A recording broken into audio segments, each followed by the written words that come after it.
तो sports genre के anime वैसे काफी बढ़िया होते हैं, लेकिन जब से ब्लू लॉक एनीमे रिलीज हुआ है तभी से इस एनीमे ने स्पोर्ट्स कैटेगरी के एनीमेस की इज्जत और ज्यादा बढ़ा दी है। अब ब्लू लॉक एक बहुत ही कमाल का एनीमे है जो कि पूरी तरह से बेस्ड है फुटबॉल के ऊपर। और इस एनीमे का एनिमेशन, इसके कैरेक्टर्स, एनीमे की स्टोरी और इसमें होने वाले फुटबॉल मैचेस इतने ज्यादा कमाल के हैं कि इन सब की वजह से ब्लू लॉक एनीमे को देखने में एक रियल फुटबॉल को देखने से भी ज्यादा मजा आता है। हालांकि ये सारी चीजें पॉसिबल हो पाती है इस एनीमे के प्लेयर्स की वजह से, क्योंकि एनीमे के अंदर इन सारे प्लेयर्स का गेम प्ले इतना शानदार होता है कि इस एनीमे के प्लेयर्स हर बार हमारे होश उड़ा कर रख देते हैं। सो इसीलिए दोस्तों चलिए आज की इस वीडियो के अंदर हम ब्लू लॉक एनीमे के इन्हीं सारे टॉप प्लेयर्स की बात करते हैं और इन सभी में से ऐसे टॉप 10 प्लेयर्स को रैंक करते हैं जो कि पूरे ब्लू लॉक एनीमे के सबसे बेस्ट प्लेयर्स हैं। सो ये वीडियो काफी कमाल की होने वाली है, इसलिए आप सब इसे पूरा एंड तक जरूर देखना। और अगर ये वीडियो आपको थोड़ी सी भी पसंद आए तो आप वीडियो को लाइक करना और कमेंट्स के अंदर ब्लू लॉक जरूर लिखना, या फिर आप चाहे तो कमेंट्स के अंदर अपने फेवरेट कैरेक्टर का भी नाम लिख सकते हैं। इसके साथ ही जिन्होंने भी चैनल को सब्सक्राइब नहीं कर रखा है वो सभी जल्दी से चैनल को सब्सक्राइब कर लेना और सब्सक्राइब बटन के बगल के बेल आइकन को भी ऑल पर सेट कर लेना, ताकि हमारे चैनल पर आने वाली सारी लेटेस्ट वीडियोस आप सबसे पहले देख सकें। तो चलिए अब हम बिना किसी देरी के आज की इस कमाल की वीडियो को स्टार्ट करते हैं।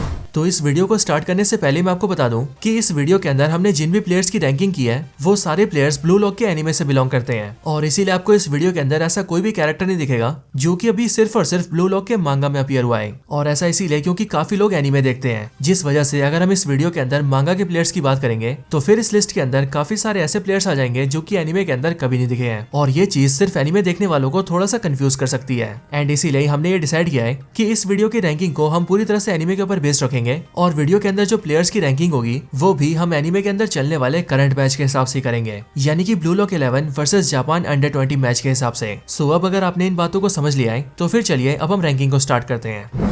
नंबर 10 शूटो सेंडो। तो ये शूटो सेंडो ब्लू लॉक एनीमे का वो प्लेयर है जो कि बिलोंग करता है जापान की अंडर 20 टीम से। सेंडो को जापान टीम का स्टार प्लेयर माना जाता है, और ऐसा इसीलिए क्योंकि सेंडो जापान टीम का एक काफी कमाल का स्ट्राइकर है। सेंडो सॉकर के अंदर एक सेंटर फॉरवर्ड प्लेयर है, एंड अगर बात करें इसके परफॉर्मेंस की तो इस प्लेयर का परफॉर्मेंस भी जापान टीम के दूसरे प्लेयर्स के मुकाबले काफी बढ़िया है।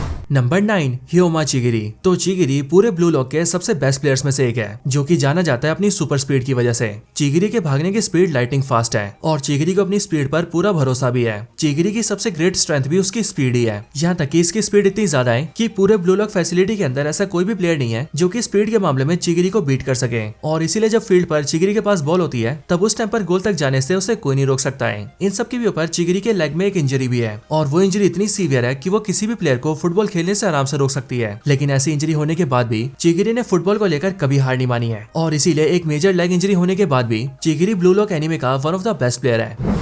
नंबर 8 मेगुरु बाचिरा। तो मेगुरु बाचिरा, जिसे हम सभी बाचिरा के नाम से जानते हैं, वो पूरी ब्लू लॉक फैसिलिटी का सबसे बेस्ट ड्रिबलर है, यानी कि ब्लू लॉक फैसिलिटी के अंदर ऐसा और कोई भी नहीं है जो कि ड्रिबलिंग के मामले में बाचिरा को पीछे कर सके। बाचिरा एक ऐसा प्लेयर है जिसका नेचर काफी ज्यादा प्लेफुल और सिली है, और इसीलिए इसके इसी नेचर की वजह से इसके सामने के प्लेयर्स इसे काफी नॉर्मल प्लेयर समझ लेते हैं, और यही उन सारे प्लेयर्स की सबसे बड़ी गलती होती है, क्योंकि ऐसे ही टाइम पर बाचिरा सबको दिखा देता है कि वो कितना कमाल का प्लेयर है। इनके साथ ही बाचिरा के पास एक सीक्रेट वेपन भी है, और इसका ये सीक्रेट वेपन है वो मॉन्स्टर जो कि उसके अंदर रहता है। बाचिरा के अंदर रहने वाला ये मॉन्स्टर बेसिकली बाचिरा के इमेजिनेशन से क्रिएट हुआ है, लेकिन बाचिरा का यह इमेजिनेशन वाला मॉन्स्टर बाचिरा को गोल करने के लिए सबसे ज्यादा मोटिवेट करता है। बाचिरा ड्रिबलिंग के मामले में एक मास्टरमाइंड है, और इसीलिए बाचिरा की यही एबिलिटी बाचिरा को सबसे नीचे से सबसे ऊपर लेकर आई है।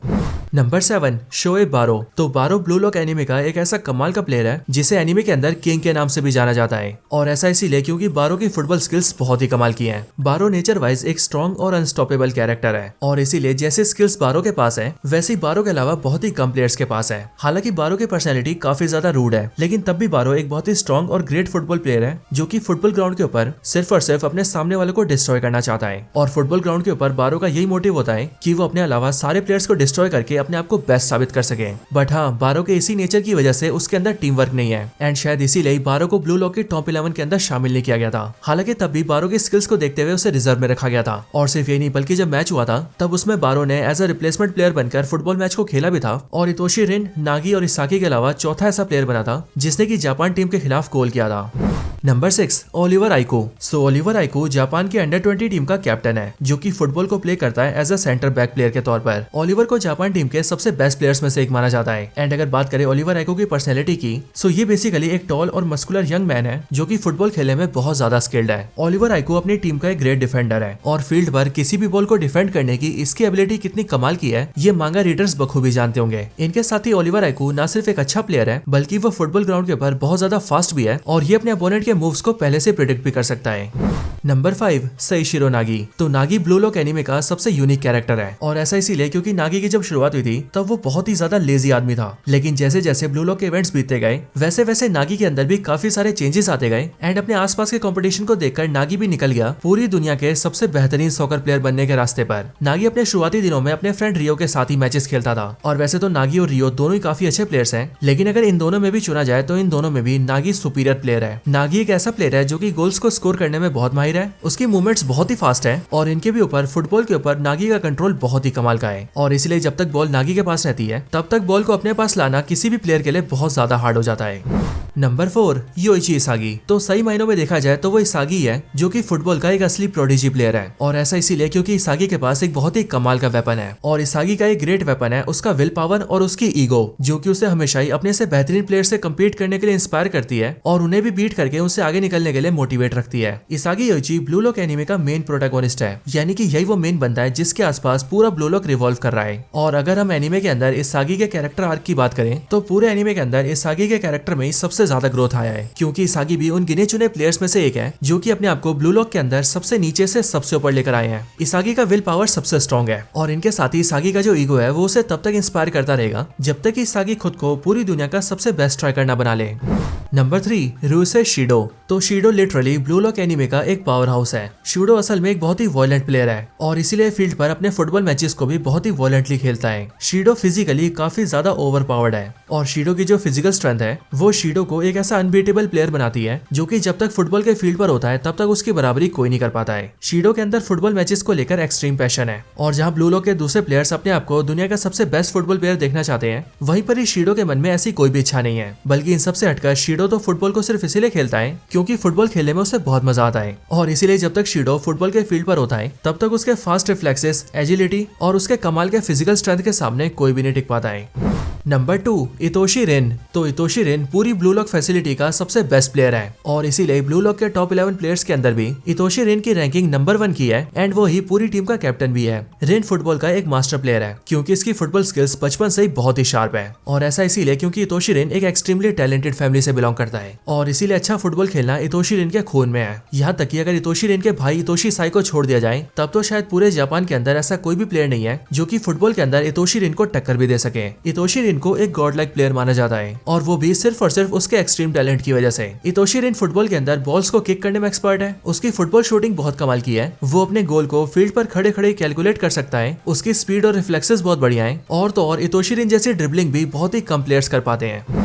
नंबर 1 इतोशी साई। तो इतोशी साई पूरे जापान का सबसे बेहतरीन सॉकर प्लेयर है और इसीलिए पूरे जापान कंट्री के अंदर ऐसा कोई भी फुटबॉल प्लेयर नहीं है जो कि फुटबॉल में इतोशी साई को बीट कर सके। यहाँ तक कि इतोशी साई का छोटा भाई इतोशी रेन जो कि फुटबॉल में बहुत ही बढ़िया है, वो तक भी इतोशी साई के फुटबॉल स्किल्स को मैच नहीं कर पाता है। इतोशी साई एक गॉड गिफ्टेड प्लेयर है और उसका ये सपना है कि वो पूरे वर्ल्ड का सबसे बेस्ट प्लेयर बन सके और इसीलिए जब भी इतोशी साई फुटबॉल फील्ड पर खेलता है तब उसकी मर्जी के बिना किसी और प्लेयर का गोल करना तो बहुत दूर की बात है, बल्कि कोई दूसरा प्लेयर इतोशी साई से बॉल तक नहीं छीन पाता है और इसीलिए इन्हीं सब रीजंस की वजह से इतोशी साई पूरे ब्लू लॉक एनीमे का सबसे बेस्ट प्लेयर है। सो दोस्तों ये थी वीडियो ब्लू लॉक के टॉप 10 सबसे बेस्ट प्लेयर्स के ऊपर। अगर आपको ये वीडियो पसंद आई हो तो वीडियो को लाइक करना और कमेंट्स के अंदर अपने फेवरेट प्लेयर का नाम जरूर लिखना। और हाँ दोस्तों, मैं आपको ये फिर से बता दूं कि ये पूरी रैंकिंग सिर्फ और सिर्फ एनीमे के ऊपर बेस्ड है और इसीलिए आप सभी इस वीडियो को मांगा से बिल्कुल भी कंपेयर मत करना, क्योंकि मैं इस बात को जानता हूँ कि ब्लू लॉक के मांगा के अंदर लिस्ट में बताए गए प्लेयर से भी काफी बड़े बड़े धुरंधर प्लेयर्स आ चुके हैं। हालांकि अगर आप सभी ये चाहते हैं कि मैं मांगा के भी टॉप 10 प्लेयर्स पर वीडियो बनाऊं तो आप उसके लिए भी मुझे कमेंट्स के अंदर बता सकते हैं। अदरवाइज आपको किसी और टॉपिक पर वीडियो चाहिए हो तो आप उस टॉपिक के बारे में भी मुझे कमेंट्स के अंदर जरूर बताना। ज्यादा कमेंट्स आएंगे तो मैं उस टॉपिक को जरूर कवर करूंगा। तो बस आज की इस वीडियो में इतना ही। इस वीडियो को यहीं पर एंड करते हैं। मैं मिलता हूँ आपसे ऐसी किसी और बेहतरीन वीडियो में, तब तक के लिए गुड बाय।